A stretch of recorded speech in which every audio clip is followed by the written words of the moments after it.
Welcome to the Deep Wealth Podcast, where you learn how to extract your business and personal deep wealth. I'm your host, Jeffrey Feldberg. This podcast is brought to you by Deep Wealth and the 90-Day Deep Wealth Experience. When it comes to your business deep wealth, your exit or liquidity event is the most important financial decision of your life. But unfortunately, up to 90% of liquidity events fail. Think about all that time and your hard-earned money wasted. Of the quote-unquote successful liquidity events, most business owners leave 50% to over 100% of the deal value in the buyer's pocket and don't even know it. I should know. I said no to a seven-figure offer and yes to mastering the art and the science of a liquidity event. 2 years later, I said yes to a different buyer with a 9-figure deal. Are you thinking about an exit or liquidity event? Don't become a statistic and make the fatal mistake of believing the skills that built your business are the same ones to sell it. After all, how can you master something you've never done before? Let the 90-Day Deep Wealth Experience and the 9-step roadmap of preparation help you capture the best deal instead of any deal. At the end of this episode, take a moment and hear from business owners like you who went through the Deep Wealth Experience. John Berardi is a Canadian-American entrepreneur best known as the co-founder of Precision Nutrition, the world's largest nutrition coaching, education, and software company. He's also the founder of Changemaker Academy, devoted to helping would-be changemakers turn their passion for health and fitness into a powerful purpose and a wildly successful career. And he hosted the popular Dr. John Berardi Show on Apple Podcasts. Over the last 15 years, he's advised Apple, Equinox, Nike, and Titleist, as well as the San Antonio Spurs, Carolina Panthers, US Open Champ Sloane Stephens, and two-division UFC Champ Georges St. Pierre. He's also been named one of the top smartest coaches in the world and 100 most influential people in health and fitness. He currently lives in Ontario, Canada with his wife and 4 children, although they tend to escape the cold Canadian winters by spending January to April in warmer places. Welcome to the Deep Wealth Podcast, and we have a friend of the Deep Wealth community back with us, and you heard the introduction, and you may be wondering, well, what the heck is one of the 20 smartest coaches on the health side and fitness side, and one of the 100 most influential people in health and fitness doing with us today? Jeffrey, what does it have to do with a liquidity event? What's going on? And as you've begun to hear on the Deep Wealth Podcast, your health really is your wealth. That's where we start. Everything else really falls out from there. And JB was very gracious, and he shared with us in our first episode, we'll put that in the show notes, of the absolute tremendous liquidity event that he had. I mean, he had the liquidity events of liquidity events, and that was all business. Now we're going to hear a different side of JB, which is what makes him dynamic and special out there. And this is on the health side, speaking to us from a business owner who's going through what you're going through, but insights that you're probably not going to hear from other people other than JB himself. So JB, welcome once again back to the Deep Wealth Podcast. And for the new listeners, you know what? There's always a story behind the story, JB. What's your story? What got you to where you are today? Thanks, first of all, for the nice introduction, Jeffrey. And thanks, listeners, for tuning in.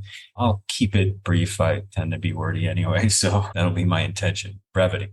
When it comes to sort of framing up the business stuff, I was just late teen years, and I'll tell the story prior to that in a minute. I got really interested in health and fitness, nutrition in particular, but movement and exercise.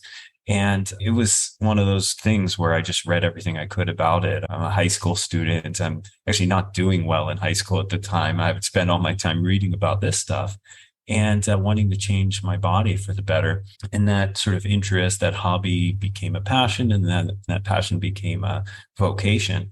And so, I went to school. I did a pre-med undergrad thinking maybe I'll become a doctor. That probably has to do with my immigrant parents and what immigrant parents want for their children. They usually become a lawyer or a doctor, get a nice, good job. You can be a respectable member of this community. But as I was going through and applying for med schools, I realized what I really just want to do is what I started wanting to do: exercise, nutrition, food, fitness, health. So I did a master's in exercise science, a PhD in exercise and nutritional biochemistry. And during that time, I was invited to consult at some of the top sports teams in the world, some of the biggest health companies in the world. And at that time, I started realizing one way to frame it is that I was an entrepreneur at heart, but another way to frame it is that I was unemployable and I ought to do my own thing. Then I started a company called Precision Nutrition with one business partner, Phil Caravaggio, that went on to become the world's largest nutrition coaching, education, and software company. We sold it about 5 years ago for a couple $100 million. And I sit here today retired. What we did was we built the first sort of geographically independent, software-driven online coaching program for health and fitness. And nowadays there's many of them, and you hear about them and you hear about their big valuations and whatever. But back then there was no way for a person in Indiana or Manitoba or somewhere in Europe to work with a top coach, geographically independent way, and in a way that may even be superior to working with a local coach based on certain ways of looking at it. For example, what the web can do is it can help you track data in a way that like pen and paper won't. We created a coaching platform that we could create thousands of data points on every client, and we could aggregate that over time. When I was with the company, up until that point, we had coached 100,000 clients to millions of pounds of weight loss, more than all the seasons of The Biggest Loser combined and times 10, and we were publishing research on it, and we could actually add to the body of knowledge. I mean, it was a wonderful time in my life and a wonderful company to be a part of, because we felt like we were making real change. And it wasn't just nutrition. It was really all the pillars of living a healthful lifestyle. It's food, of course, it's movement, it's sleep, and it's stress management. Those were really the 4 pillars. And that's the stuff I kind of want to talk about today. That's a bit of my entrepreneurial journey. But my health journey started off different than most people would expect me to be today, because I work out a lot, I look athletic, etc. But I was born super preemie. I was born really premature. I spent quite a lot of time in the hospital, and growing up, I had asthma, allergies, and my mom probably rightfully didn't let me go outside very much and play sports. I was skinny and scrawny and had a lot of food intolerances and things like that. So I was not healthy. I wasn't like a thin, lean kid. I was a thin, sickly looking kid. And that was what attracted me in the first place. I was reading this stuff and they're like, you can, it was sort of like self-help on the health side. You can fix your life. If you ate less of these foods and more of these foods, you would be able to manage your allergies and maybe your asthma and all these other things. And as I did it, it worked. And the other on the flip side was wanted to be attractive to women. And so I was like, hey, you can build muscles by lifting these weights. And if you eat these foods, then you won't be eating your puffer every time you go to the gym. And it was really like a self-help project that brought me to this deep interest in health and fitness, fix myself. And then, wow, maybe I could help others. So that's really the nickel tour of my health and fitness journey and my entrepreneurial journey. And for our listeners, JB tends to be modest and to fill in some of the blanks here, in addition to creating Precision Nutrition, which really knocked it out of the park on the health side. And yes, some terrific things they did on the back end from a technology perspective. But JB, you won the U.S. National Junior Bodybuilding title. And as you said, you became athletic and you went from the scrawny kid to a muscular fellow. So you're speaking from experience, you're speaking from the trenches. And now you're at a different chapter in your life. Perhaps you're doing different things, but maybe we can start with this. I'm a business owner. I hear so many messages now with social media and just the web in general and the internet of do this and don't do that. And then I hear conflicting information. Let's talk about what we do know. What we do know, the statistics really aren't great. Most people are not healthy. 88%, so we can round it up. 9 out of 10 people have some kind of metabolic condition, either right now or they're on that train and they don't even realize it. Somehow, at least in North America, we've missed the boat somehow. We've gone down the wrong path. And for a business owner who's saying, look, life is complicated enough for me. I've got stress. I've got the business. I don't have a lot of time. I go for my yearly checkup at the doctor and I get my blood taken and they put me on all these kinds of meds and the doctor's happy with me. What could possibly be wrong? And JB, why don't we dispel that myth from your perspective of what is wrong with that picture and where do we start getting some awareness and what do we start looking for? The first thing I think about is I'll share a strange story to ease our way into it. But as you mentioned, I have got into bodybuilding at one point in my life. And for those really unfamiliar with what that means, yes, it means getting lean and going on stage in a tiny little posing trunks and showing your tanned body. But it also means typically you spend a portion of the year eating lots of food, training really hard to gain as much muscle as possible. And then for about 16 weeks, so 4 months, a third of the year, you follow a very unhealthy, extreme kind of dieting way of eating, where you cut out large swatches of the food landscape and you only eat a few things and you're always in a deprived sort of state. And we call it a negative energy balance, right? You're eating less than you're burning. And through that experience of having to eat so little and work out hard for 4 straight months without deviation, you learn things about yourself and you build discipline and all that. But you also learn about how integral, how interrelated your food intake and your mental well-being and your capacity to work outside of the gym, like as a thinking cerebral individual are. They're connected. So nowadays, if I meet people who describe certain symptoms, mental, emotional symptoms, I can almost predict perfectly how their diet looks because I know that while you feel like it's a mental emotional problem, when you are underfed, which means you're eating fewer calories than you need, when you are undernourished, so you're getting too few vitamins, minerals, too little protein, too little water, this isn't just my body looks bad. This is my brain functions at a very suboptimal level. I'll give an example of this. For example, I'm married and my wife and I have a great relationship. And sometimes, oddly enough, we don't get along, right? And the first thing I think about if I feel like she's being overly emotional, it's not what's wrong with her head. It's, is anything going on with her food? And people don't always make this connection. But I know so well because I lived it during those 4 months of bodybuilding, dieting, and preparation. I was not my best self. I was moody and hangry, but not just hangry before a meal. Imagine hangry every minute of the waking day. And the other thing is when you are in a low energy state like that, you don't sleep as much. You average about 5 hours of sleep a night. And we know how important sleep is, right? And this is, again, tied to evolutionary physiology. You can take rodents, so let's say mice or rats, and you can put them on an energy restricted diet, just like a bodybuilder might be. And you put them in their cage and you put a running wheel in their cage. And what they will do is run all night. Wait, what's happening there? They're not eating enough food, but they will run all night. They call it food seeking behavior. Instinctively, evolutionarily wired, these rats can't go run in the wild and look for food. They will run on a treadmill all night long. They will lose tons of weight. They get unhealthy. It won't go well for them. This is what happens when you're dieting or underfed.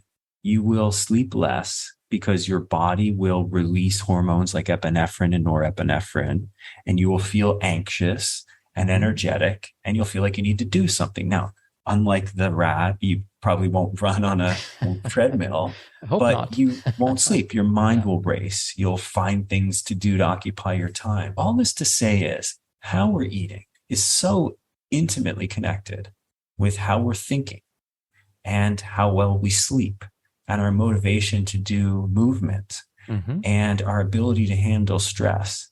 And I know that not because of some research studies, although research studies validate all of this. It's because I lived a very peculiar lifestyle where I intentionally restricted and nourishment, nutrients, for 4 months out of every year, sometimes 8 months, because you might do 2 competitions. And you see the very profound effects on the way you feel, the way you think, the way you interact with other human beings, the way you sleep. When we talk about this stuff, I mean, sure, if having a better body or maybe less medication or more time with your children or grandchildren is a motivator to you, that is wonderful. I think we seize on that as well. But I think the core motivation, realization has to be that if we don't take care of some of these aspects of our health, they will affect our ability to entrepreneur, to lead others, to show up in the world in the way that we hope to. And that no matter how much personal development effort we put in, I often think that entrepreneurship, if done well, is the perfect crucible for personal development. But no matter how much work, no matter how big our desire to improve, if our brains don't work right because we're not feeding them correctly, if we're not moving well in our days, doing physical activity, then those personal development efforts won't be as effective as we hope. So really what I'm hearing you say, JB, and for our listeners, is that food is in many ways like the oil for your car. And if your car doesn't have oil, then at one point it's going to stop working properly and even stop moving, and you've got a real big issue there. I would imagine, JB, you had a restricted caloric diet or intake at one point, and that had one effect on you. But I would also imagine that food was a means to an end when you were competing, and perhaps were there some foods that you were having that also impacted you psychologically and physically, that in normal circumstances you wouldn't eat it, but you're having that to build muscle or lose muscle, and that food also had some kind of negative impact on you? I think during a diet for a bodybuilding contest, you're basically eating greens and chicken. You know what I mean? But what ends up happening is you end up, when you're not dieting, eating everything. And that period of discipline or restriction, it builds a particular kind of muscle, a discipline muscle, right? But no one can do it forever. No one can do it indefinitely. And so most competitors would, after their diet, gain 20 pounds in 2 weeks because all the foods that were off limits would now come in. They were on limits. And the other thing is, none of it would be pleasurable because you spend 4 months eating only certain foods and you end up believing on some subconscious level that all the other foods are bad. That's the only way you can get through it. Apples, not good for me. They're not going to help me get lean enough for my upcoming contest. You're going to eat all these foods, not just apples. It's going to be cheesecake and other things. But you're not going to enjoy a minute of it because you're going to have this guilt, either conscious or subconscious, about it. Now, to your question, in terms of food selections, I don't worry about those much. I think for most people, getting into a good caloric balance, and that doesn't mean counting calories, and we can talk about the mechanics of this and the strategies of this in just a minute. But the first thing that we did with all those 100,000 people we coached was we just had them starting to pay attention to their food. And our coaching program was built, it was a curriculum. So every 2 weeks, there was a new practice that people had to work on for 2 weeks. And every day they got a lesson, they got an assignment to do that would help deepen the practice. And people would be uncomfortable because for the first month of working with us, we never touched their food choices. First 2 practices, and I'm not saying anyone listening has to do these, but the ones we thought built the best foundation were, number 1, slow down your eating. And that was the first 2 weeks. And the second 2 weeks was eat till 80% full. Again, it seems so simple and basic, but there's skill that needs to be built into slowing down your eating till 80% full. Like, you have to tune into body signals. And this is what we found. Most people don't know their body signals very well. And so you spend this month paying attention to your eating in a very specific way, paying attention to how your body responds to foods. And most people start a weight loss process, a health producing process, by simply doing that, tuning in, paying attention to what you're eating. And then we build from there. Then we might start looking at things like how much protein you're taking in, how much fruits and vegetables, what's your carbohydrate intake? Do you have a good balance of carbohydrates, or is it mostly processed and sugary? How's your fats? So we start building that, of course, over time. But you can't do any of that without the fundamental ability to pay attention, slow down, listen to your body cues, etc. I coach a lot of youth sports now. That's where my brain goes for a lot of analogies. But, you think about, let's say I coach 2 football teams. If the kids don't know how to run, throw a ball, or catch a ball, then we need to learn that first before we start drawing up elaborate plays. You have to do the basics before you can do the other stuff. There's no way to win unless you learn how to catch a ball in football or throw a ball. Same here. If you can't pay attention to fullness, hunger, if you can't slow down your eating and not do it mindlessly, then you can't do the rest, because it doesn't matter how much protein you have to eat. If you are eating mindlessly, standing over the sink, you can't regulate that. All this to say, we really prioritize when it comes to nutrition, paying attention first.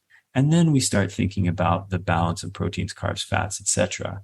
All of this really fits together in a particular way for me. If someone wants to avoid what I talked about earlier, this situation where you're not paying much attention to your health and it affects your ability to lead, to connect, to do personal development, to have enough energy to work the number of hours you need to work, to have enough energy when you're done work to spend quality time with the people who mean that the most to you. If you don't have any of that, then here's where we go. We think about those 4 things. We need to regulate your sleep. We need to get you sleeping enough hours and high quality sleep. The next thing we need to do is think about your stress management. How do you mentally, emotionally deal with the difficult moments in your life? The third thing is we think about your food. And then the fourth thing is we think about how you move. And movement, there's a spectrum of that too. For someone who hasn't moved regularly or recently or ever, we think about movement. This is going for walks and stuff like that. And after that, you can think about play, where you engage in some kind of sport. And then we think about after that training, and then we think about after that competing. So I've been at the train compete since I was a teenager. I've been doing that for 30 years. I continue to compete, but that's not necessarily the exemplar or what everyone should be going for. We have to do an honest appraisal. Where are you today? Are you not moving? If so, then movement is what we need to work on. If you're moving and you want more, then we go play. What's interesting here, if we just pause here for a moment, you've shared, I'm going to call it 6 things. And really, I'm going to call it timeless wisdom, because we've heard this before, perhaps from our parents, or not from our parents, from our grandparents and so on. And really the quick recap here, hey, number 1, slow down your eating. Number 2, eat until you're 80% full.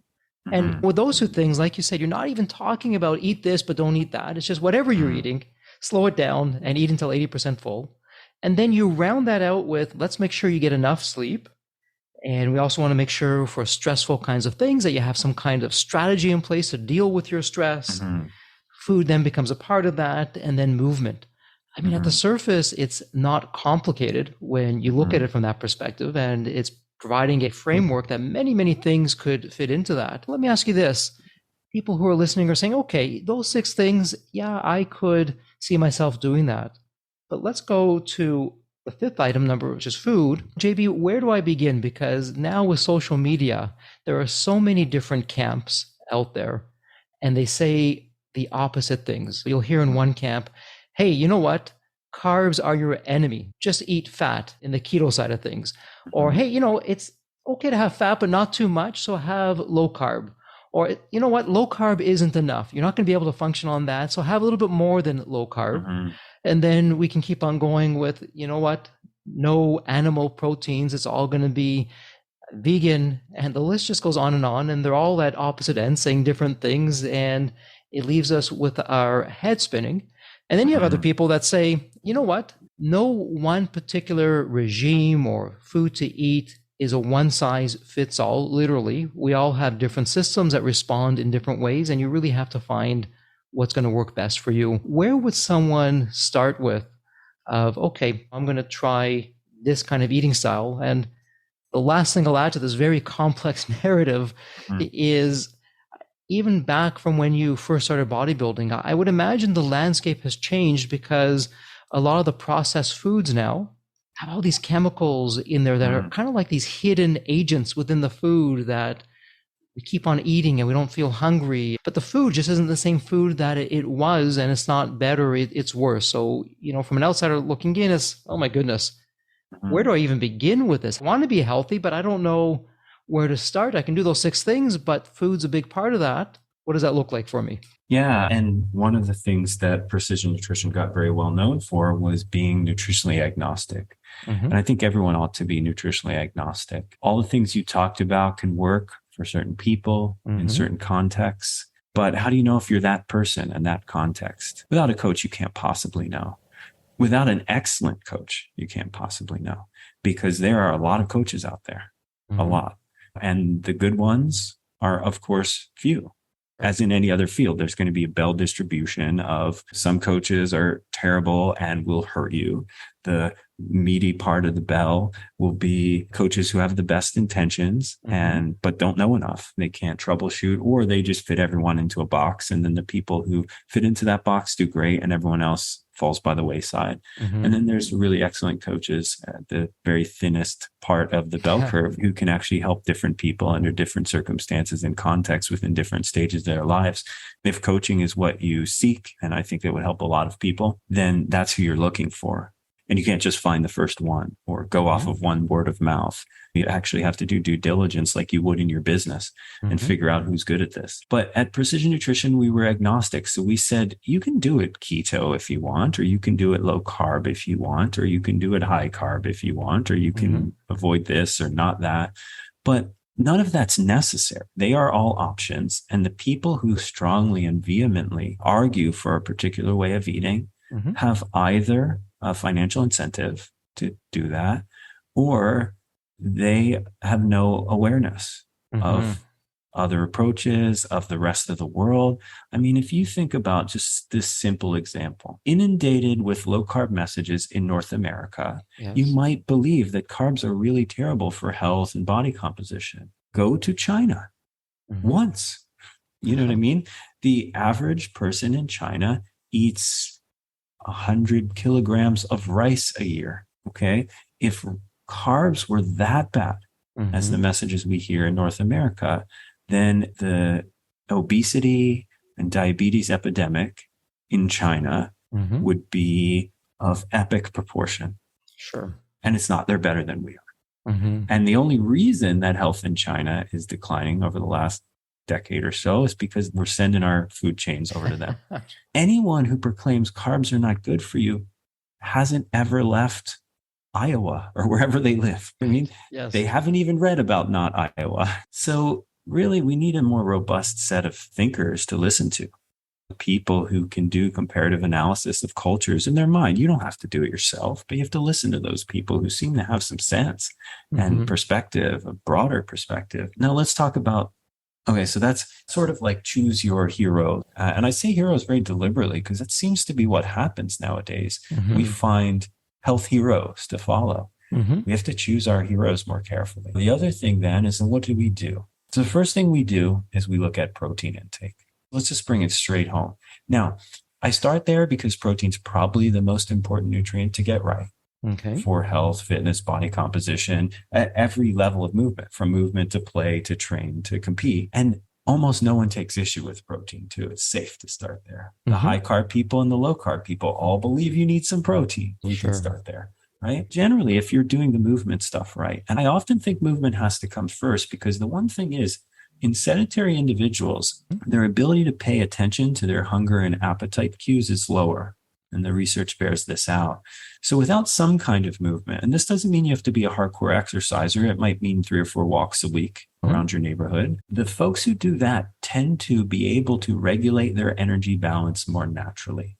Sure. And this is the dream. Having to calculate calories, maybe you do that for a teeny tiny portion of your life, can figure out how much is in that size of a chicken or whatever. But having to calculate your calories and weigh your food and all of that, I mean, that's nightmarish. I can't think of a worse way to spend part of my life. Having the ability to just intuitively understand that I'm hungry now, I'm not hungry now, I should eat about this much, I should stop now. It's not an intellectual exercise. It's a hardwired biological exercise. That system doesn't work if you don't move. It simply doesn't. It gets all haywire. And we see that in obesity and sedentary lifestyles. We don't match our intake to our expenditure when we don't move. We overeat. And JB, I'll just jump in here quickly because for our listeners, I want to make sure that you're hearing what JB is saying. He's not saying, hey, you need to become a bodybuilder like me and be in the gym like I was at one point in my life for hours and hours at a time. JB, you said, hey, take some walks, maybe a few times a week. And if we build off of that, JB, I'll give you a data point of one. Take this for what it is, and I'll give you some research that I've done and what's out there. And of course, for our listeners, always do your own research. And this is not intended to be medical advice for you. It's simply us sharing our own experiences. So I wear a continuous glucose monitor, a CGM. JB, I've seen when I have a meal, and if I'm sedentary after the meal, if I don't walk, my glucose levels tend to rise. And nothing wrong with glucose levels rising. That's normal. The body's responding.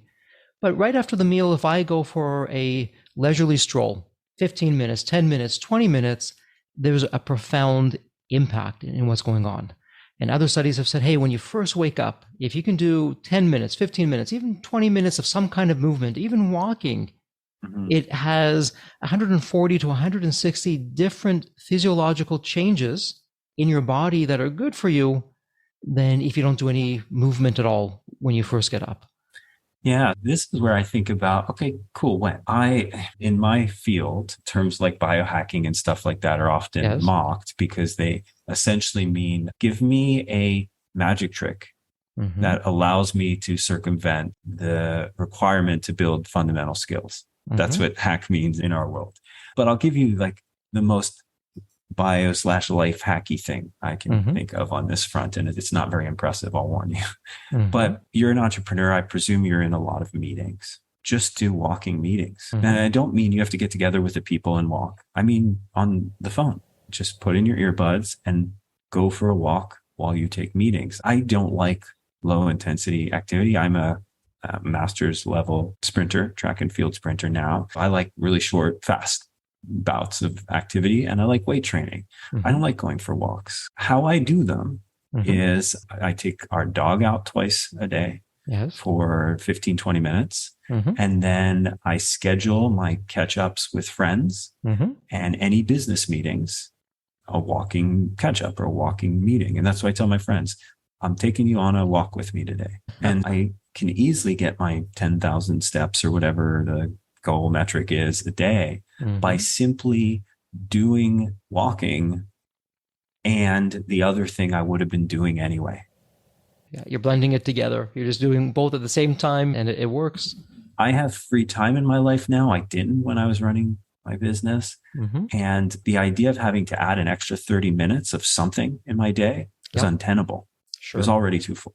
But it was like, what could I do while walking? I'm basically accomplishing the same things in the day. I'm not adding anything. I'm just stacking. And this is for people who have read James Clear's book and BJ Fogg's book, the idea of habit stacking is really interesting. How you can put these two things together at a particular time where you trigger it in a certain way.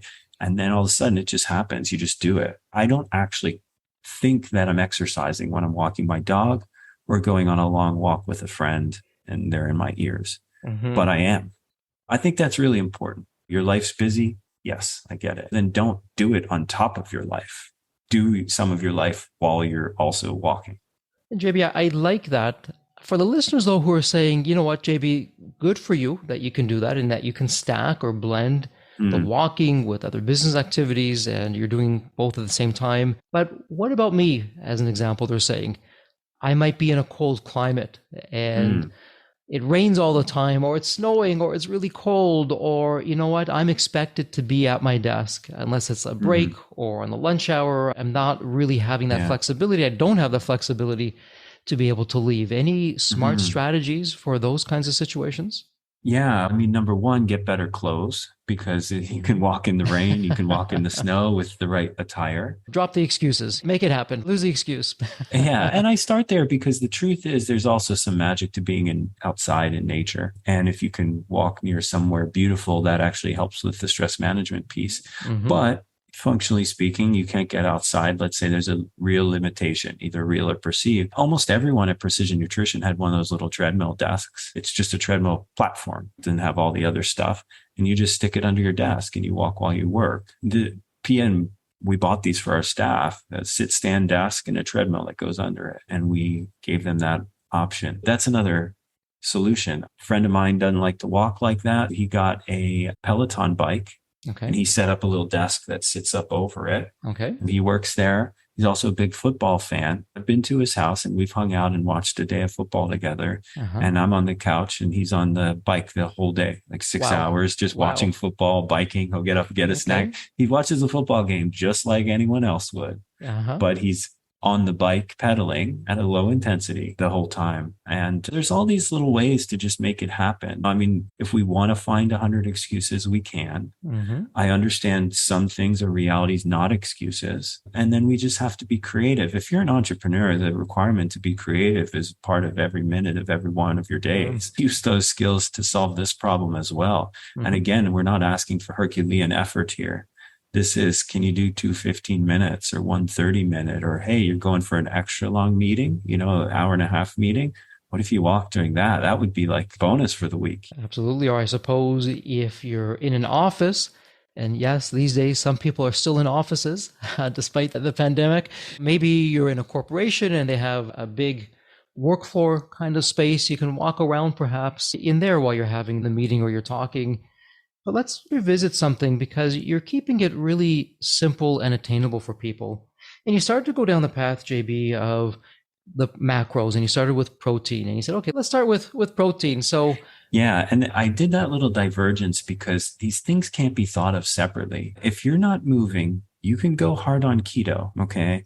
But it's going to be very difficult to sustain. And I don't just mean to pick on keto here. I mean, any way of restricted eating. It's going to be very difficult to sustain.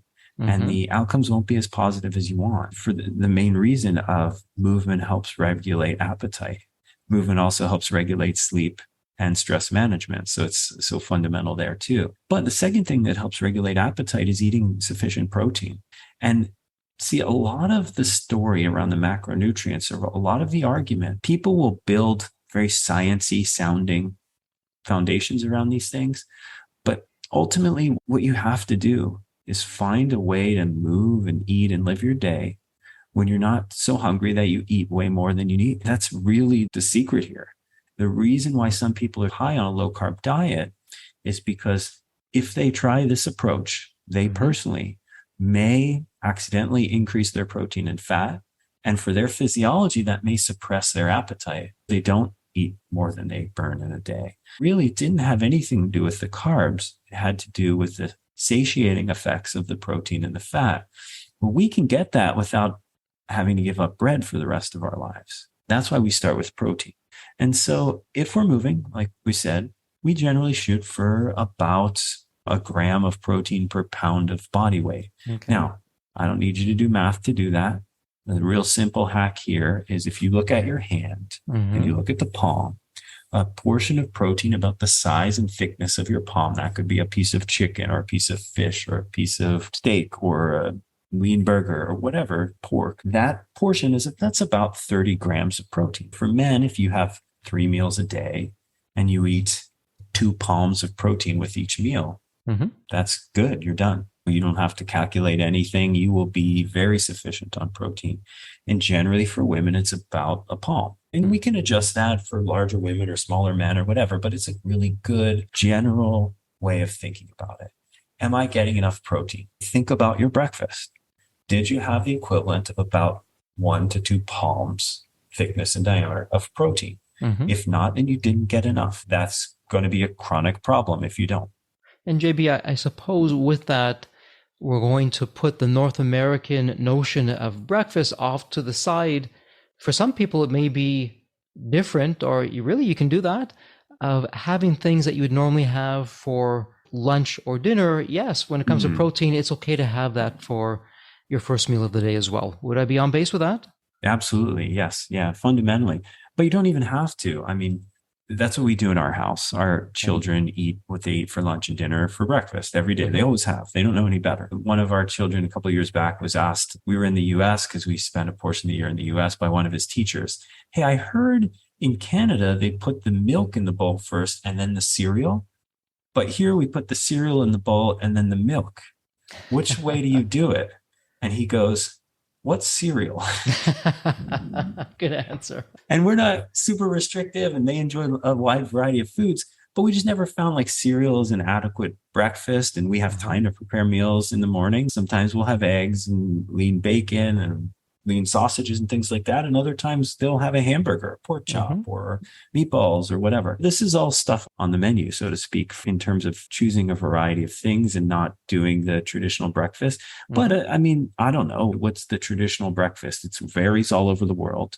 And also in America, it could be cereal with milk, which is a terrible choice in general on its own. It could be muesli and oats with protein powder in it, right? I mean, this is a very common go-to breakfast among health and fitness people. You put a scoop or two of whey protein, and one scoop of whey protein would be the equivalent of the palm thing. Two would be the two palms, right? It's about 20 to 25 grams of protein per scoop. And then you put that in your steel cut oats or your muesli, and you put fresh fruit in there. And now all of a sudden we've tackled your protein requirements with a very basic breakfast, a very, whatever you want to call it, standard North American breakfast. The other reason I hesitate to be real prescriptive about specific foods is because your reaction and enjoyment of foods is so individual. I think there was a study out of Tel Aviv a few years back, and you're talking about the continuous glucose monitor. It reminded me of it. And what they did was they did continuous glucose monitoring on a few hundred patients / participants in this study. And they gave them a wide variety of foods, and they measured their glucose for a nice time course after. And what they found was that the glycemic index, for those listening, is a measure of how quickly carbohydrates that you eat turn into blood sugar and how big that spike goes and how long it lasts. And what they found was that in certain individuals, the very high glycemic foods, the ones that should have spiked their glucose and made them all pre-diabetic, did none of that. And in others, it did. And in what they found was that, and they don't have a good explanation for why, but that what we all know, we're all unique individuals. For one person, ice cream would spike their glucose just like having a big sugary soda would. And in another person, ice cream would give them the glucose curve of a piece of chicken and whole wheat bread and broccoli. And so it was such an interesting, scientifically clear way of knowing what we already know, that not everyone responds to foods in the same way. Even if you wanted to say these foods are bad, these foods are good, it doesn't pan out that way in terms of our physiological response to it. And then, of course, telling people they can't eat certain foods that bring them joy or comfort or whatever feels absolutely absurd to me. If a specific food brings you a lot of joy and comfort, great, let's just eat a moderate amount of it. That's impossible to do if we don't exercise and if we don't have enough protein in vegetables and fruits throughout the day. It's impossible because our appetite is unregulated. So we'll just eat too much. Now, with what you're saying, let me ask you this before we leave the protein side. And let's not go down the rabbit hole, as you said, of different kind of eating regimes and eat this and don't eat that and being agnostic. I would imagine, JB, for people listening who don't have animal protein, while on the topic of protein, they could just as easily have plant protein. Instead of a scoop of whey protein, it can be a scoop of or two of plant protein, and they're able to get to that optimal mix of protein. Absolutely, that's right. And it's not as easy, but it's easier than it ever has been today. The plant, let's say the supplemental proteins you can get, the protein powder you can get that are plant-based nowadays, have a wide variety of plants, and they'll often add the limiting amino acid in it. So you get a full spectrum of amino acids, which is really important. And then there's more food selections, and they're available at every grocery store. You can eat soy-based things like tofu and, other things like that, or not. And you can do combinations with beans and stuff. The only way it gets trickier is that to get adequate protein from just food sources, you have to go through a lot of carbs. And it's not to say that carbs are bad, but it's just that the beans, the foods that will allow you to get adequate protein usually have more carbs. And now all of a sudden, if you add carbs on top of that, now your calorie count is going to get high. It's often difficult, more difficult, but with careful planning. And if you've never done it before, with a little bit of coaching at the beginning, it's very, very doable. Absolutely. If you abstain from eating any animal foods, you can do this. It's no problem. We've coached hundreds, thousands of people who are doing plant-based eating. very successfully to lose weight, to improve their energy, to get their blood sugars in check, all of that. It's all very possible, but I'm not going to say it's equally easy because it's simply not. It's more challenging. You have to be more thoughtful, more careful, and more preparatory if you're going to have a plant-based diet under any circumstances. Sure. And certainly if you're trying to get adequate protein. Absolutely. And again, we're not going to go down that rabbit hole, as tempting as it may be. There's all different kinds of regimes that tell us different things. JB, let's do this. Let's round out the macronutrients. So you started with protein and you made it very simple. Hey, if you're a female, it's about a fistful or a palmful of protein. And if you're a male, depending on how large you are as a male, might be 2, possibly 1 palmfuls of protein from the protein. And by the way, putting people who don't eat animal protein aside, we all have this experience. I don't think you can ever overindulge yourself on protein because it's so satiating. Try having a 30-ounce steak as an example. You're probably not going to get through that. At least most people won't, because it's satiating on that side. Yeah. As you say, it's functionally possible to eat too many protein calories in a day, for sure, and in a meal.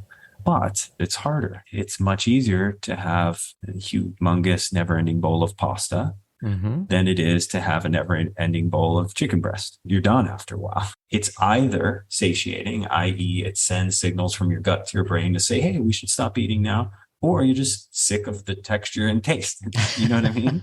So either way, it gets you done. But like you said, moving on, the next thing we look at is fruits and vegetables.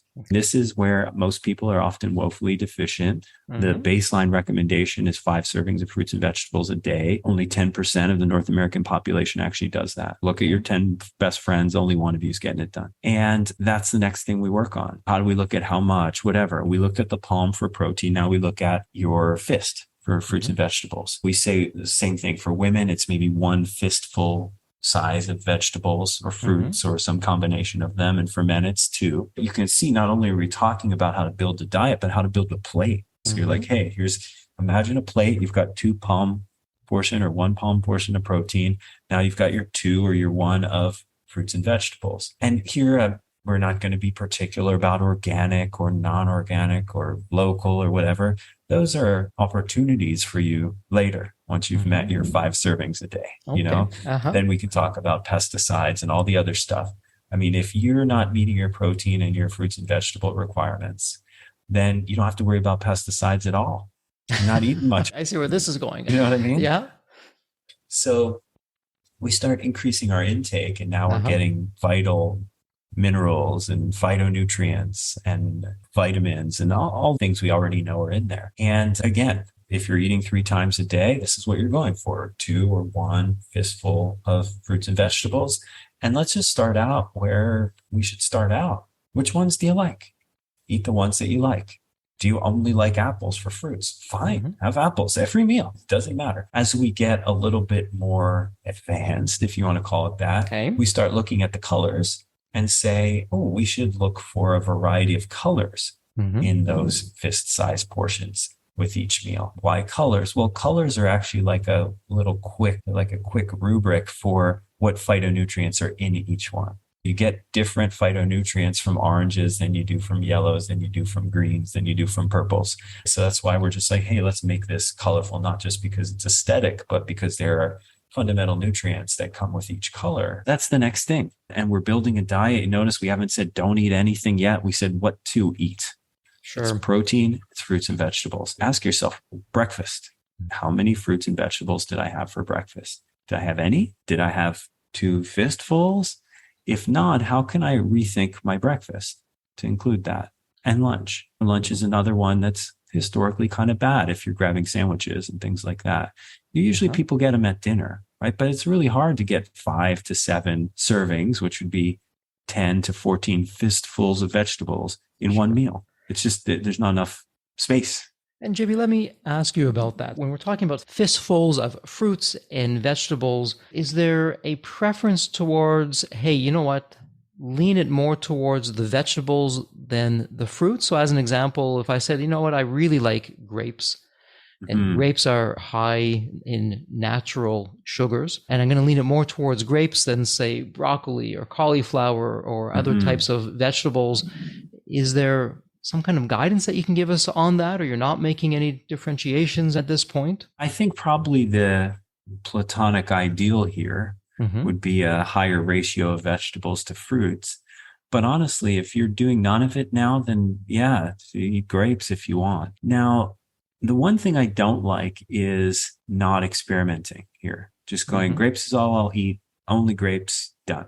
That's okay for a little bit.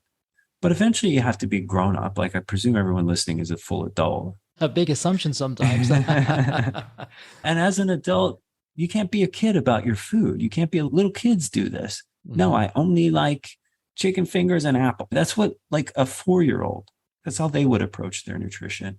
As a full adult, you have the opportunity to overcome temper tantrums and all the other things that may prevent you from trying new things and give it a try. PN, we wrote an article on how to eat your vegetables when you don't like vegetables. And we had flavor scientists weigh in on it. And the interesting thing is that you may not like broccoli in one particular preparatory form.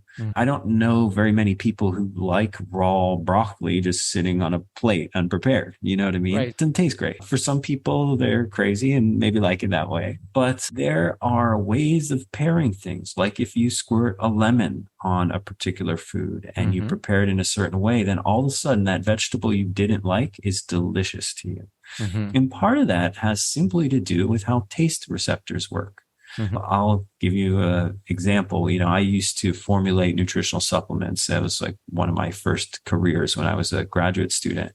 And I developed a post-workout recovery drink. It was the first protein and carb drink on the market that was designed as a post-exercise recovery. And it had a combination of ingredients that instantly made you throw up when you tried it. And literally, because when I was formulating it, each batch we would try, I would sip over the sink and I would summarily throw it up into the sink. And so it's like, man, are we ever going to be able to get this thing to market? And we tried all these flavor combinations. And eventually I found a flavor science team who figured out what receptor that this drink was hitting to make you throw up. And then they found a vanilla flavor that tasted like angel food cake. That when you flavored this with that particular one, it bound the receptor more tightly than the amino acids in the drink. And then it was delicious. And this is the reason you don't like certain vegetables is because whatever chemicals they may have bind to whatever taste receptors in your tongue in a specific way to make you not like it. We can fix that. We can put the angel food cake flavor or lemon flavor or put an onion in with that or however we need to do it. For those folks who are really like, JB, you sound like a nice guy, but you'll never get me to like vegetables. I encourage you to like Google the how to eat vegetables when you don't like vegetables at Precision Nutrition. And it really lends a new perspective on how to pursue real enjoyment of these things rather than choke them down because they're good for me. Sure. And I suppose the two go hand in hand. If you're enjoying it because you figured out some kind of combinations to have you enjoyed, you'll eat more of it. And it's a positive feedback loop going, I'd like the taste of it. Okay, you know what? I don't mind having the 3 to 6 to 10 to 12, whatever, how many fistfuls, depending on how many meals that you're having, that you're doing that. The other objection is just, oh, I eat a lot on the go. Where do I get blah, blah, blah? And I mean, grocery stores are in every town. You can do that. But even if you've just stopped at a gas station convenience store, I can usually find an apple and a banana there under the worst of circumstances. One of my favorite go-to meals at a gas station convenience store, I don't have to do them very often, thankfully, is beef jerky, an apple, banana, and raw cashews. There you go. You're covering all the different food groups there with that. That's the worst place I can imagine trying to find food. You know what I mean? At a gas station convenience store. And even there, you can get this kind of thing done. And again, like I'm just kind of staging this out as we've coached a couple 100,000 people. Like the practices are slow down, eat till 80% full, get adequate protein, fruits and vegetables with each meal. Then we work on our carbs. And with the carbs, I think the low carb people are right to an extent that carbs are kind of discretionary food.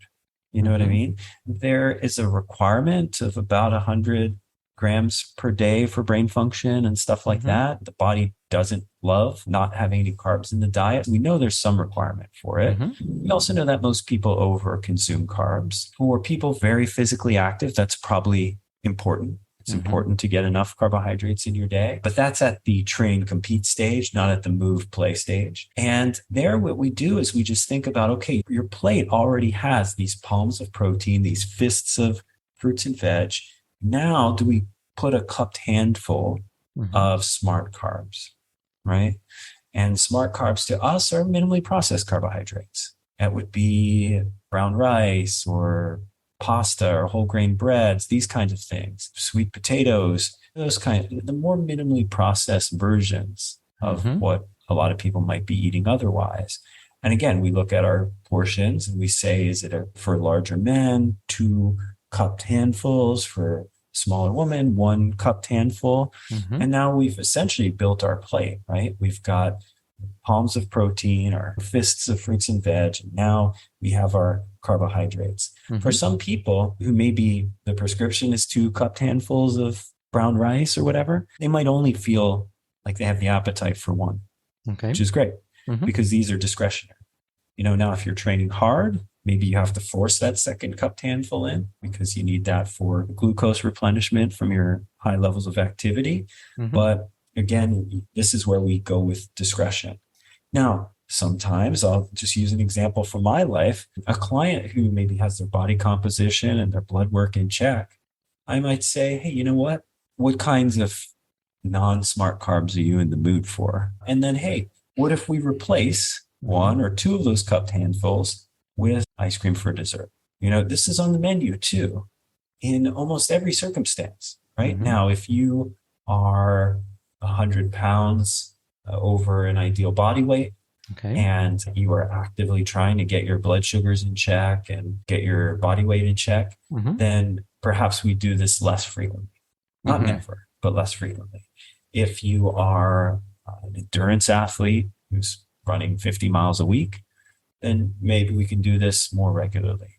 So again, it's who's the person, what's their body like, and what are they doing? But that's where we introduce the carbs. And again, for me, I do this 4 or 5 times a week, actually, because I'm training hard. And usually after my, let's say, track workout in the evening, I'll do my 2 palms of protein. I'll do my big fruits and vegetables. I'll leave the cupped handfuls of carbs off. And then for dessert, I'll usually make a bowl of dairy-free ice cream with some mixed nuts thrown in, some dark chocolate, and some fruits. And then that's I call it my recovery bowl, which is a very goals-oriented way of saying my dessert, my special treat. And you know what, JB, what's implicit in that's worth calling out for our listeners, if you heard JB carefully, what he was saying was after his evening workout. He's not just sitting around and saying, you know what, I'm going to have, in your case, this non-dairy ice cream or this other fun snack or high carb kind of treat. You have the movement built into that, which I assume gives you that flexibility. And yeah, part of it's that I move. Part of it's that my body composition is good. The other part of it is that I ate my protein and my vegetables first, which provide a good amount of satiety. I am not going to eat the whole pint because that would make me uncomfortably full. Doing it after I've met the other things. And just incidentally, I don't do non-dairy ice cream because I have anything against dairy. Some people might try and pick up on that. I have a milk protein allergy and I'm lactose intolerant. Dairy does nasty things to my personal body, so I avoid it. And just a terrific example of, hey, my body type is different. And I suppose, JB, if you didn't have that issue with dairy, you'd have the regular ice cream. And what about the fats? I mean, we covered off with the protein, the fruits and vegetables, and the carbs. Does fat play a role? Yeah, absolutely. I think with this schema here, generally your protein sources, they come packaged with fats already in them, right? Okay. Your 2 palms of steak or hamburger or pork is going to have some fat there. So your fat bases are probably going to be covered to some extent. And then oftentimes, if you're cooking your vegetables, for example, you may do that in olive oil, or you may do it in coconut oil, or you may do it in some kind of oil. Now you're getting some fats there. And I feel like we don't go super hard at adding fats in this kind of circumstance. We build a plate that probably represents all the foods pretty nicely. With that said, my snack example earlier, got some proteins. I got some fruits and veg with carbs from the fruits. And now I'm like, that, just know that won't be a satisfying enough meal for me, and it won't be enough calories for what I need to support my training. That's when I'll add something like raw almonds or raw cashews, some additional fats that are plant-based. And it's really fascinating to me because nowadays, I mean, there was a generation of people that came up believing plant oils were really fundamentally good for you. That was the oils you needed. Yes, like the canola oils and... Yeah. And then it moved from, well, wait a second. Plant oils aren't all the same. Things like olive oil, which are higher in monounsaturated fats, yes, certain nuts, things like that are preferable over canola oils and some of the other oils that are really high in omega-6 fats, which can be pro-inflammatory. To nowadays, there's a whole sort of keto carnivore trend saying all plant oils are bad for you, which again is one little hack I have is I go and look at a picture of the person saying that, and I see how many wrinkles they have on their face. Because if they don't have many wrinkles, it means they're probably young. right. And they don't remember. They're born decontextualized to the nutritional dialogues of the past. I've seen keto come in 4 iterations in 4 generations now. I'm 50. And I've been looking at this stuff since I'm 16. When people are really excited about the new wave of keto or low carb or whatever, it's a bit of a yawn moment for me. Oh, what do you think of the new trend? Oh, this again? This one's particularly fascinating because now people are, demonizing plant oils. And we just know that this is absurd. There's generations of research suggesting that the right kinds of plant oils are actually quite good for you in balance. Now, if we're like leveled up and we're doing high level nutritional planning, I would say then what we're striving for is like a balance of saturated fats, which you get from your animal foods generally, monounsaturated fats, olive oil, places like that. And then your polyunsaturated fats, things like your plant oils, stuff like that. You're trying for a balance there. I know 10 people in the world that ought to worry about that. The rest of us really just need to get the fats that we get from our foods and from our cooking. And if we feel like, and this is where like fat carbohydrate interplay can happen. So if you're someone who seems to think you do better with more carbs, then you dial down the fats a little bit in your diet. And if you're someone who seems to think you do better with fats or lower carbs, then you dial up the fats and the carbs down. And there's a reciprocal relationship. If you have both high, then you're getting too many calories. That's where we dial it. The protein, the fruit and veg have to be the staple. That builds the foundation of your meals. And then it's, do you want a little more carbs? Cool. You got to dial the fats down a little bit. Don't like carbs very much, or they make you feel whatever. Then we dial those down and we bring the fats up a little bit. And that's where you can toggle and you can see like how we're doing a reconciliation between all these fighting ideas. You can do either. You just have to be smart about the rest. What ends up happening is people will build a lot of superstition around the way they eat, around what quote unquote works for them, around avoidance of one thing or an inclusion of another thing. And these are just superstitions. It's like a Major League Baseball player wearing the same underwear because they won the last 2 games with that underwear. Don't be that person about your food, because the underwear thing isn't actively negative, except for maybe for your teammates. The food thing can actually ruin your life. Superstitions are a problem here. It's hard not to notice, or it's hard to notice your own superstitions. And again, that's where an objective eye comes in, like a coach. And JB, what's interesting here, you said something really important, and that is forget whatever so-called expert you may be listening to or watching or whatever you may be reading. The best gauge of this is how you feel. And maybe you're a person that feels better with more carbs, or maybe you feel worse with more carbs. So you adjust based on how you're feeling, keeping it on the positive side. When it does come to, let's call it different fats or different oils, what would be perhaps the top 3 to 5 types of oils that you'd recommend? Keep away from don't do this, don't do that. In my opinion, here would be the oils perhaps you want to gravitate towards. And if you're going to include some, these would be the ones to include. Yeah, I mean, generally, if we needed some rules around this, which I don't think most people do. If you're going to cook with oil, you have to cook with an oil that's a bit more stable at high temperatures. If you cook with high temperatures, that is, something like coconut oil is pretty good for that. If you cook at low temperatures, you could do something like olive oil. That's fine. If you're going to put oil on your salad or whatever, that's a great time for monounsaturated fats like olive oil. And the rest of the time, you don't have any control over it. What oils are in my steak? I don't know. You know what I mean? Yep. And it's actually not just saturated fat in animal protein. Actually, they have charts. You can find them online easily. And you're like, oh, an egg. What's in an egg? An egg yolk.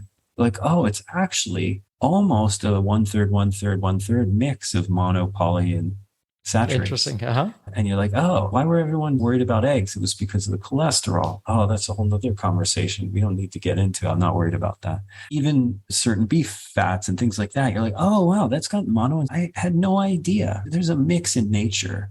And this is what brings us back to a pretty fundamental tenet that I haven't said out loud yet, but you hear all the time, and maybe people are bored with it. But when you eat a variety of foods as close to their natural state as possible, I don't know, it's like nature knew something and built in a nice mix of your requirements into it. And it's only when we start really extracting things and trying to be super sciencey and smart about it that we mess it all up. In some circumstances, for example, let's say I have anemia and I'm iron deficient, then pulling iron out of a food or synthesizing it in a lab and sticking it in my body is really important. You know what I mean? I'm not against non-natural things, but if you're just out there trying to eat better and trying to live your life a little better or feel a little less terrible in your days, your food selections have to be just as close to their natural state as you can manage. And that's fairly easy to do. Did this grow on a tree? Did it come out of the ground? Did it walk the earth or fly over the earth? These are some good rules of thumb for the foods that should represent more of your diet. The less processed, the better. And I'm going to take it a step further, and you can call me out on this. If you're trying to avoid maybe certain types of foods, and this sounds really healthy. In this one example, it doesn't have any animal proteins, but it's highly processed kinds of plants and other kinds of things, and it's really manufactured. You're not going to find it in nature. Maybe that's not as good as something that is from the ground or fresh from a farm, and it's less processing involved. Totally. I agree. I mean, I think this is like a blanket you can lay over all the things we've talked about so far and not be led too far astray on. The only thing is, though, it becomes difficult for certain archetypes, personality types, hearing some of these messages like, hey, unprocessed food or omega-6 fat's bad. It becomes a little binary. And then all of a sudden, the foods that we most want on a subconscious or emotional level become off limits, and they become the ones that call to us late at night, and that can lead to disordered eating. It could lead to that F it moment where you're like, F it, this diet sucks. I can't do it. The foods that I want, I can't even have. I'm done. And a lot of the health and fitness industry will have you believe that's a lack of discipline or that you are not worthy to be healthy and fit. And that's just nonsense. That's just nonsense. I mean, one of the groups of people I like working with best is people, let's say, who have an ethnic heritage that includes all kinds of foods that people in North America don't even know. And I love working with them because I get to learn about their foods, and then I get to help them find a place for those foods in the context of a health promoting lifestyle. Do those foods sometimes contain sugar or processing or bad fats or whatever? Absolutely. But there's room for them in any human diet. If the human organism was frail, that it couldn't handle sugar and be healthy, we would have been extinct long ago. Sure. Sugar is fine. In fact, it is the preferred energy source in some circumstances. But if we're eating too many calories on a daily basis, not moving, and most of our energy comes from sugar, then we die. A long, slow, painful, unfulfilling death. The medicine or the poison is the dose. And that's really the most important thing here. I want your cultural foods to be included in your diet. I want some sugar in your diet. It tastes good. It feels good. I want some of the things that you want most in your diet. I just need to work with you to structure it that you're getting enough protein, you're getting enough fruits and vegetables, you're moving enough. You haven't talked much about sleep and stress management yet. Those things are part of your life too, that you're not inclined to overeat. If we can engineer a life that You don't have to think about your calories and you just naturally don't overeat. That's the life you want to be living. JB, with what you're giving us, it's very practical, incredibly manageable in terms of what we're doing. Moderation is really key. You gave us these 6 easy to follow strategies right up front of what we can be doing. And you also said something just now, which is a terrific segue into this. All of us and the listeners, they're smart, they're successful, they're very capable. That if they chose to, they can go to the Precision Nutrition website, and we'll have that in the show notes. And you have wonderful free educational series and all these PDFs that you get. And you talk about the palmful and the fistful, and it goes on with how to build meals, and they can go through all of that. But at the same time, it sounds like they also have choices, and sometimes we undervalue the choices. As an example, at the risk of oversimplifying, if I chose to, I could do my own taxes and get to know the tax code and the tax law and look to submit that. And chances are I'm probably going to get some audits, and I'm probably going to be missing some things, or I'm not going to be optimizing the fewer amount of taxes that I'm going to be paying.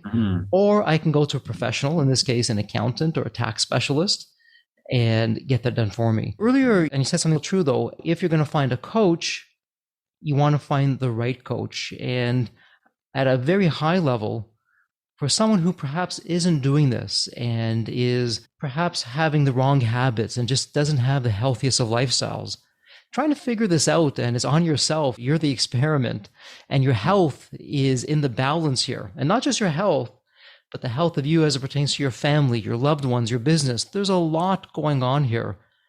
Coaching could be a way to accelerate the process to getting things right and having that support system that you're probably not going to have on your own. Yeah. Honestly, and this isn't a ploy to sell. I'm no longer involved with precision nutrition. I make no money by saying this. And it really is a broader point. If you have the means and you don't get coaching on a thing that you want to be better at, yes, that feels absurd to me. And again, it sounds judgmental, and I don't mean it that way. I actually mean it in this literal sense. And I tell myself that, you, JB self, you want to get better at this. Why wouldn't you just find someone to walk you through it, to facilitate the process, tell you what's important, tell you what not to worry about? Now, the thing is, I think the health and fitness industry has maybe made it mentally, emotionally hard to make the decision, because the only schema that people have for this is hiring a personal trainer. And that isn't the only option. You don't have to go meet someone 4 times a week at $100 an hour to get this stuff figured out. That immediately starts to feel cost and time prohibitive. One thing that I used to do when I coached individuals was there was an option to just meet with me 4 times for the first week. I would teach you the exercises, and we'd talk about the food and all the other strategies you want to work on. And then we would just have a weekly virtual check-in beyond that. And then as you got more proficient, it would be a monthly virtual check-in. So there's a little bit of front-loaded work. And then after that, I might send you workout programs or new ideas to try, and then we check in on them. So nowadays, there are health coaches out there. There, of course, still are personal trainers if movement is a thing you want to invest in. There's nutrition coaches that do it virtually. There's all these ways to get very minimally invasive coaching and afford it in an affordable way. The other thing too, the ultimate expression of your example there, which I like, the accounting one. I always use roofing because it feels even slightly more absurd. Hey, if I need a new roof on my house, I could either buy a bunch of manuals, listen to a bunch of roofing podcasts. And I actually see a bunch of entrepreneurs doing this exact thing. How do you know so much about the ketogenic diet when you don't come from the health and fitness background? You don't really work out that much, and you don't pay that close attention to diet. You're listening to roofing podcasts and reading roofing manuals when you should just be hiring a roofer. The personal training option here sometimes feels like not hiring a roofer, but hiring a master roofer to watch you roof and tell you where you're going wrong. The actual hiring a roofer, come fix my roof so I can be somewhere else, is actually hiring a meal prep service. That's the way to get your taxes done without having to be too involved. That's the way to get the roof done. Now, again, maybe not for everybody. Maybe geographically, there's not something for you. Maybe there's a cost issue, whatever. But one of the easiest ways to handle this is to simply hire a meal prep service that focuses on healthy, nutritious kind of options and having them deliver your meals for you. Not saying you have to, not saying that's for everyone, but if that's on the menu in terms of cost, it's an easy way to offload a big chunk of this work. As you were getting at, what are some ways to really make this so easy for people? One is a coach to help you figure this out in the context of your life. Another, but this only handles the nutrition. It's not going to move your legs for you. Not going to help you implement a sleep ritual at night so that you can get quality sleep. And it's not going to help you take 5 minutes out of the day to focus on your breath, right? Those are things that are required for a robust, healthy lifestyle, but it actually takes a big chunk out of the work, right? All the preparation, cleanup, and thinking about what you're going to eat. Just some options for people. And for some people, both will be options. Having some lifestyle/health coaching and then getting the meals taken care of. And so JB, some brilliant insights there from a meal service. And for those that are thinking, we can't really afford a meal service or it's just not an option, we don't always see it. But the question is, what's it costing you to not eat healthy? And you're spending money anyways on the food. Why not make sure that it's healthy and save yourself some time? And the food prep time that you're doing right now, is that taking you out of meetings or new ideas for your business or growing it? And here's another solve for that. I mean, maybe if your thought is the expensive meal prep service that pays a lot for marketing and advertising to get you to hear about them. But I lived in Miami Beach in the 90s. When I graduated from university, I moved down there and I started a personal training business. And one of the girls that worked with us, her and her mom were from Panama. And her mom was underemployed and she was a great cook. And so all the guys who worked at the gym, we hired her to do our lunches and dinners for us. And she charged, and whatever, this was back in the day, but she charged us $5 a meal. Wow. I mean, it was absurd not to. She would bring us a baked potato and 2 hamburgers and a big thing of broccoli for lunch every day for $5. And it was seasoned and delicious. And then sometimes she'd make some really nice South American dishes for us. But it was like, you can find someone to do this for you in a hacky kind of way. Do you know someone who's underemployed? If you're an entrepreneur, get help. Go find some help. You don't just have to hire business to do it. And JB, outside of saying, hey, go to Precision Nutrition, and as you mentioned, you don't have any affiliation with them at this point, there's nothing in it for you. You know, if I'm listening to this, I'm saying, okay, JB, yeah, you've sold me on the idea of let me get some professional help. And maybe it's a meal prep, which is terrific, but also what to eat. I wouldn't mind getting some help with, I got the portion size, but what combination of foods? I don't really know where to begin and I want to get it right.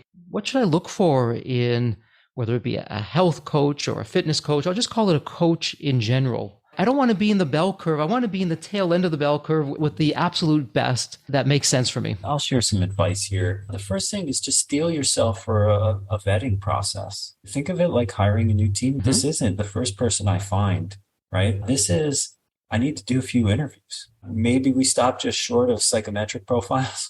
You know what I mean? I need to do a few interviews here and I need to find out if this is going to be a good fit. This person is going to have purview over a really important portion of my life. Do I like them? Do I trust them? Do I respect them? You can't work with a coach you don't respect. Some of it is self-evaluation, right? What kind of person would I respect? Who would I allow to tell me what to eat? You know what I mean? That's a big deal. Sure. Tell me when to go to bed. This is like starting to feel like a parental role in some respects. You can't just hire some hot-looking person at the local fitness center. It's going to be someone you respect. You got to talk to a few people. Someone who's agnostic. I am a keto coach. Okay, cool. If potential client have your heart set on being keto, then maybe that's the right fit. But if you don't know what's good for you, right? You haven't done the experimentation. Now you're just throwing darts at a dartboard. You're like, I got the keto coach. Cool. Hope it works. Hope keto's for me. Now it's the second part. I would find someone you like, respect, interview, whatever. Second, are they agnostic? Are they willing? Like some coaches won't coach a plant-based eater because they think you must eat meat to be healthy. Don't work with that kind of coach, even if you like meat, because they are too limited. Find a coach who can show you that they've worked with all kinds of people, particularly people like you. I don't know if I talked about Ray Dalio on the last podcast, but he's been a big mentor of ours through our precision nutrition process. For those who don't know, Ray Dalio now is like really a public figure in the sort of personal development space. He was the founder and CEO of Bridgewater, a huge hedge fund for a really long time, one of the wealthiest guys in the world. But Ray has this believability criteria, right? How do you know you're getting good advice? Well, you have to get it from believable people. Who is believable? Number one, this person has done it before. Number two, they've done it in a variety of markets. This is his world. Have they done it when there's a recession, when there's a depression, when there's a boom? And the third thing is when they tell you how they go about it, does it make sense? Not only is it logical, but if it doesn't make sense to you, even if they're really smart, right? And it seems like it should work. If it doesn't make sense to you, you won't be able to do it. This is the criteria. Find a believable coach, someone who's done it, who can show you they've done it with other kinds of people like you. And when they describe how they're going to go about it, it makes sense that you can do it. This is how I think about finding coaches in any domain. Will I listen to them? Do I respect them, trust them, like them? I can't know until I interview them. Do they have a body of work where they can show me that they're believable? And then are they agnostic? In this particular domain, people become religious in their zeal. And I don't have any problem with religion, but you shouldn't have a zealousness about carbs.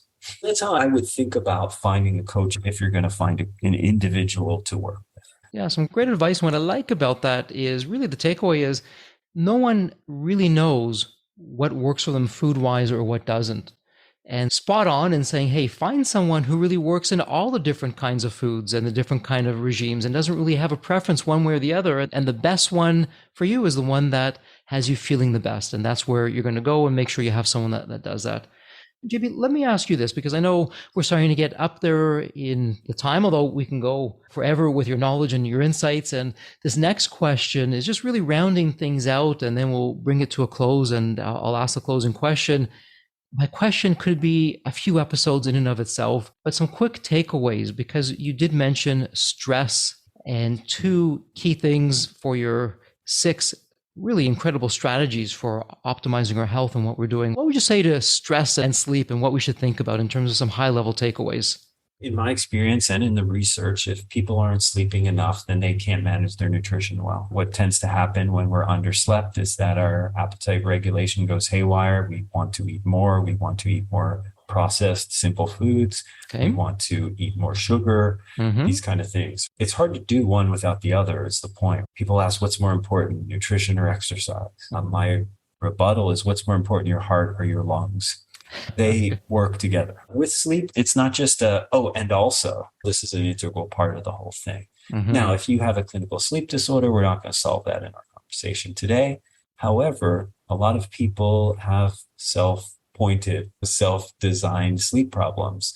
They don't think about when they need to be up. They don't back calculate 7 to 8 hours from that. And they don't arrange their evening such that they can get to sleep. And that's the first thing. I mean, we've read about sleep hygiene and those kinds of things like devices and the quality of the light that we're getting at nighttime, perhaps interrupting our sleep and stuff like that.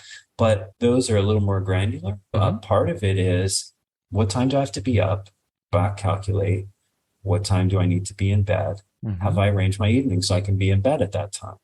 If not, then this isn't going to work. You can wear all the blue blocker lenses or whatever that you need. You're not going to get enough sleep until you figure out the back calculation there. And then figure out, how does one wind down an hour before that? How do I start to prepare my body for rest?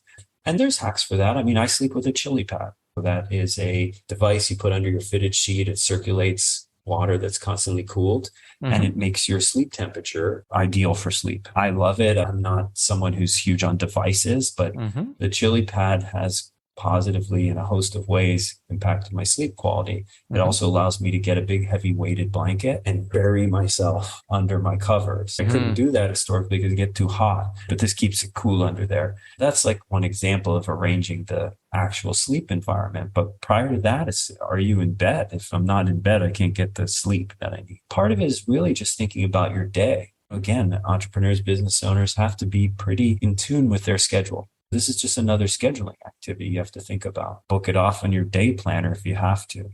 9 p.m. is when I make sure I don't eat any more food. I go to the bathroom, I brush my teeth, and I put on relaxing music. I can start to wind down that I'm asleep by 10, whatever. And there are strategies for that. Actually, Precision Nutrition now, in their most latest iteration of the company, also offers a sleep stress management and recovery certification. And they're also putting out tons of great consumer-based information on sleep stress management. And there are a couple of great experts over there who are putting out some great stuff on sleep, like how to really engineer an optimal bedtime routine. You can get your required hours. For folks who want to dig deeper, because we only have a few minutes left, that would be a great place. Chris Winters and Jennifer Martin are doing some really good work, both PhDs, both clinical sleep scientists, both have an exercise and fitness background. They know how to talk about this stuff for people who are trying to be fit. And then on the stress management side, I mean, one of the practices in our coaching program is what we call a 5-minute mind body scan.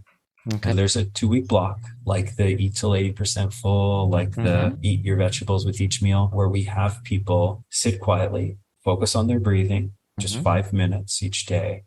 And people have probably experienced the mind body scan where you maybe lay down or sit in a chair in a quiet place, you breathe, and you think about your toes, and then you think about your feet, and then you think about your ankles, and you just look at what your body's feeling.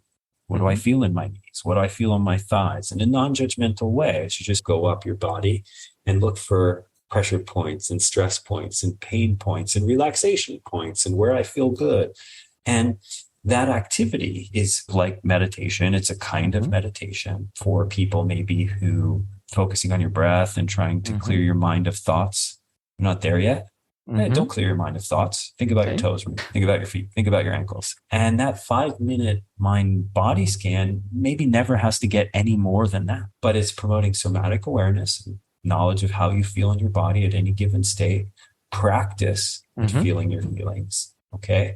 And also 5 quiet minutes of breathing. And the way that I apply this nowadays is, folks don't see us on video, but you saw me sipping a tea. In the morning when I wake up, I make a tea for myself. And while the tea is boiling, I sit on the counter and I just do deep breathing and clear my mind, right? As thoughts float by, I don't grab onto them. I don't think much about them. I go, oh, there's a thought. Let's just let it zoom out as it naturally would. And so that's 3 or 4 minutes of tea boiling, breathing, and letting thoughts go by in my head without having to do anything with them. And that's sort of the extent of meditation for me.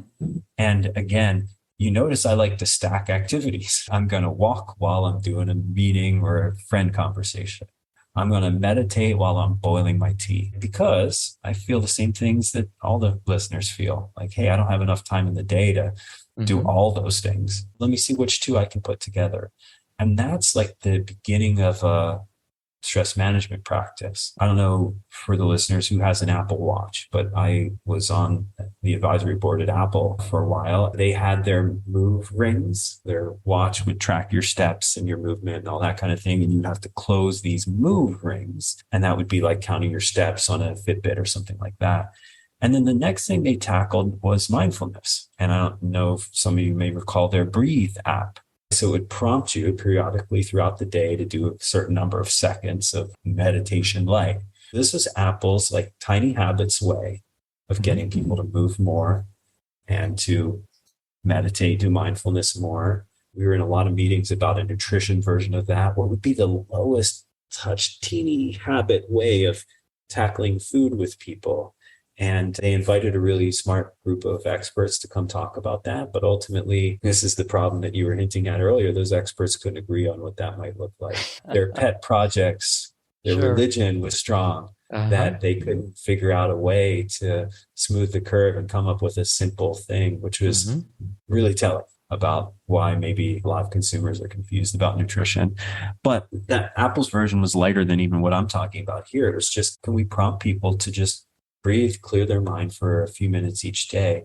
There's a huge body of research on why this works. And one of the reasons I like to tell people the tea thing is because it's like, you're boiling your tea anyway. You're going to be sitting there anyway. Maybe you're going to be worrying about a meeting that you have or the financial forecast for this quarter or whatever. But what if you just didn't do those things and you just breathed and started your day with a very clear, calm mind? That pays huge dividends, not just anecdotally, but, and what that does is it actually, and a lot of the research talks about this, and I felt it in my life, being able to sit quietly and not grab onto thoughts as they arise in your subconscious and bubble up into your conscious mind is a practice that buys you more time when you're likely to react emotionally to things and gives you an extra beat before you do. It doesn't make you a massively better person, but we've all been in moments where a thing happens, makes us feel in a way, and we just react so quickly, and then we're like, oh, full of regret. That was the thing that came out of our mouth, or that was the thing that we did. What these kinds of stress management practices do is buy us an extra beat and say, ooh, look, I'm about to do the thing that I know I'll be embarrassed about. Maybe I won't. And that it begins a deeper practice of stress management. I won't react emotionally. I won't say the wrong thing. I won't create friction in my relationships that doesn't need to be there. And that is a big tool in stress management. Notice how most of the things we're talking about are pretty easy. We're talking about 3 to 5 minutes here for a basic stress management practice. We're talking about some intentional time before bed to manage a better sleep practice. We're talking about movement where you're just going for a walk. Now, for the people who are already avid exercisers, obviously there's leveling up that we can do. This isn't the full repertoire of what we could talk about. But for a lot of people, I mean, this forms the core of a health practice. And actually, leading up to our conversation today, Jeffrey, I was sitting there having my tea, and I was thinking about this one dilemma, which is, if someone only walked, say 4 times a week, 30 minutes, that's all they did for their movement and physical activity. Do I believe that would have a profound impact on their health, their physiology, their fitness, their body composition? And I was struggling because younger me would have said no. Okay. Younger me would have said, no, they have to do some strength training. They have to do some interval training. The research is super clear that as we get older, we lose fast twitch muscle fibers, and those are only built and retained through high intensity and strength exercise. A scientist could make a very valid argument that no, you're not going to be as healthy as you could be without doing some strength training, some intermittent sprint kind of with recovery intervals, and then with some low intensity work. But if I'm thinking about the goals of the average person, physically average, right? Not mentally average. You could be a world destroying entrepreneur and still be physically average. I do think nowadays, in my older years of experience and wisdom, that someone could walk 4 days a week, 30 minutes, and achieve the lion's share of their physical goals. Wow, that's incredible. And the reason I run this through in my own mind is because sometimes I know people can think that the advice we talked about in this podcast is basic, too basic. A lot of those things are for people who, for whatever reason, want to attach to fancy tools and tricks when they're a little further along the journey. I really believe on some level what most of our lives are about is there's a lot of hours in our lives. Toward the tail end, we feel like it wasn't very many, I'm sure, but there are a lot of hours that we're awake. And what we do for work and what we do for hobbies and what we do for pleasure and what we do sometimes to hurt ourselves are all just the things we're doing while we're waiting to die. And for some people, they love to get in the weeds of hacking their bodies. Those are not the prerequisites for health, though. Walking 4 times a week, 30 minutes, eating enough protein and fruits and veg and figuring out the rest, breathing for 5 minutes a day and making sure your mind doesn't attach to worries or even joyful thoughts, and getting enough sleep. Those are the requirements. That's the prerequisites. Everything else is for people who can't help themselves. You know what I mean? Who have obsessive disorders, or for people who just like, when you get into coffee, you need to know everything about coffee. For people, when they get into, cycling, they need to know everything about cycling, and they need to have the bike, and they need to have all the meters and the measuring tools and everything. That's what's happening in a lot of nutrition and fitness and health.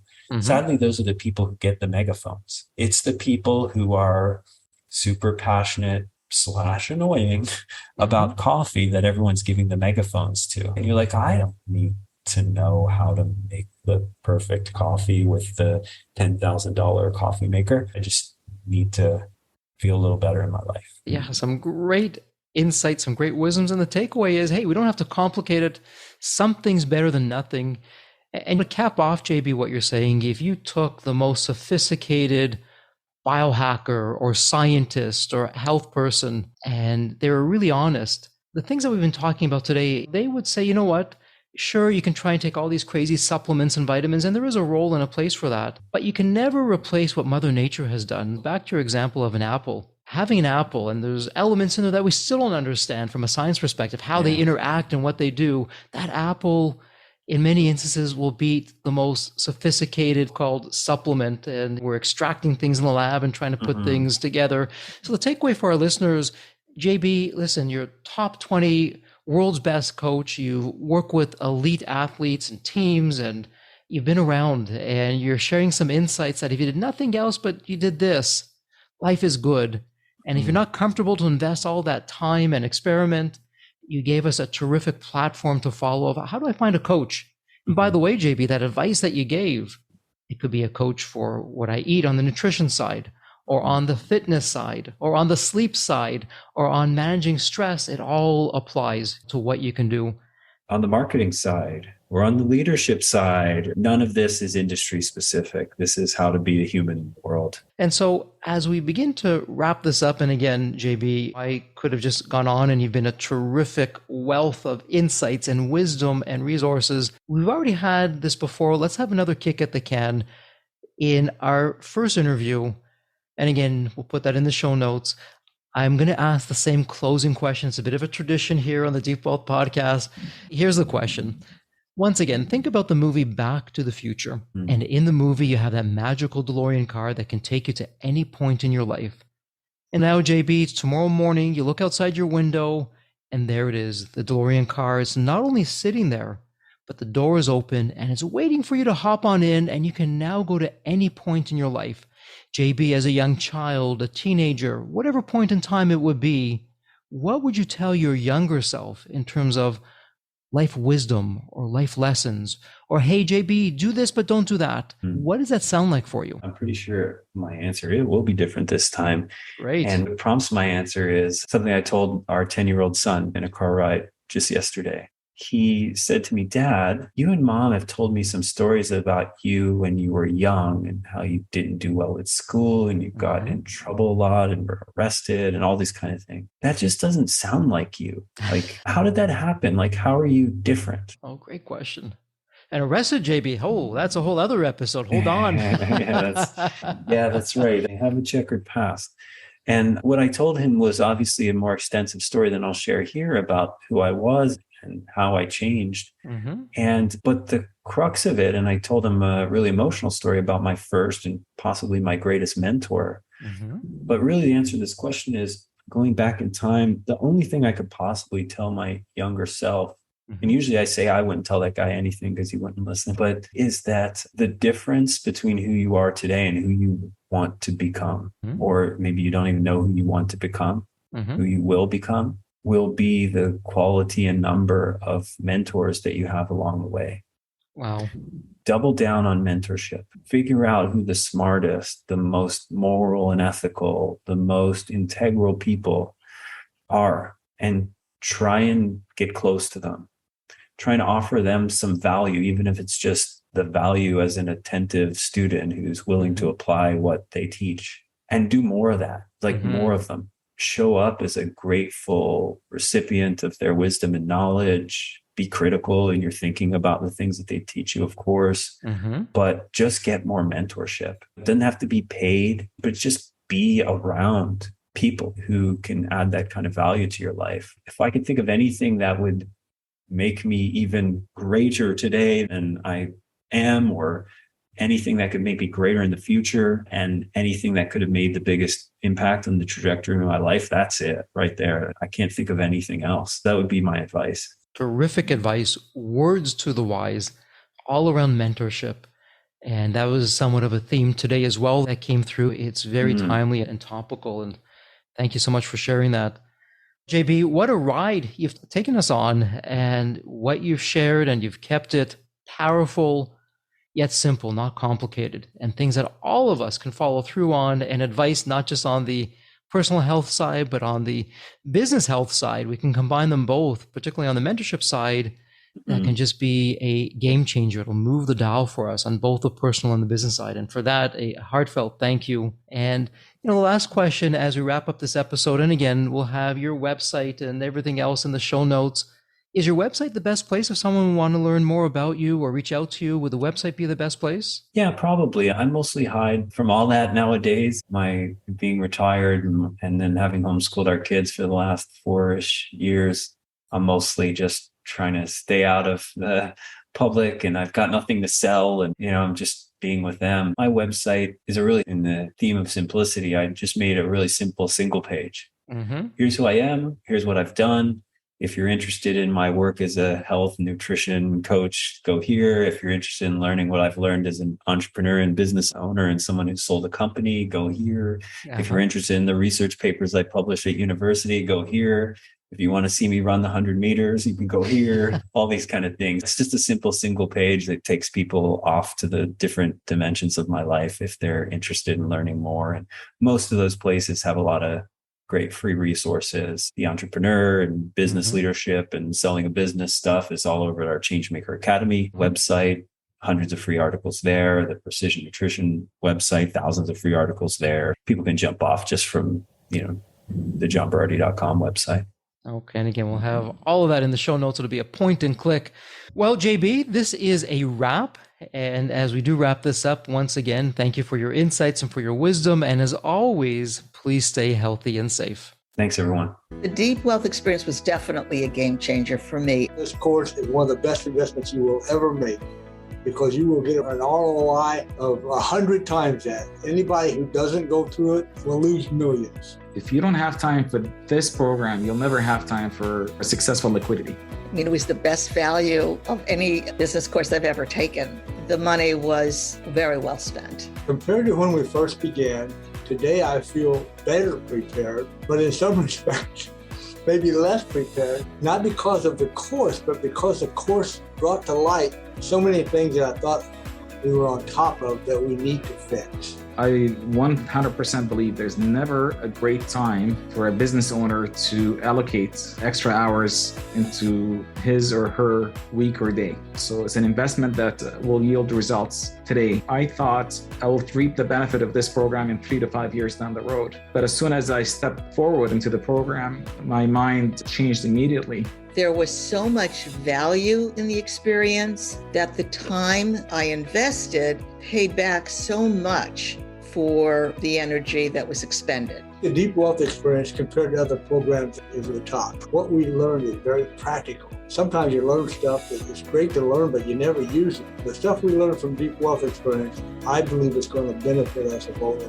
I've done an executive MBA. I've worked for billion-dollar companies before. I've worked for smaller companies before I started my business. I've been running my business successfully now for getting close to a decade. We're on a growth trajectory. Reflecting back on the Deep Wealth, I knew less than 10% what I know now. Maybe close to 1% even. Hands down the best program in which I've ever participated. And we've done a lot of different things over the years. We've been in other mastermind groups, gone to many seminars, workshops, conferences, retreats, read books. This was so different. I haven't had an experience that's anything close to this in all the years that we've been at this. It's 5-star, A+.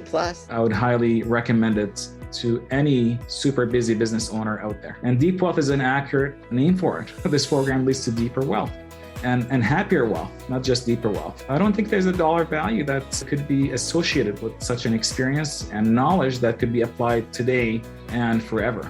Are you leaving millions on the table? Please visit www.deepwealth.com/success to learn more. If you're not on my email list, you'll want to be. Sign up at www.deepwealth.com/podcast. And if you enjoyed this episode, if it added value, if you walked away with some new insights and strategies, please leave a review on your favorite podcast channel. Reviews help us reach new listeners, grow the show, and continue to create content that you'll enjoy. And as we wrap up this episode, as always, please stay healthy and safe.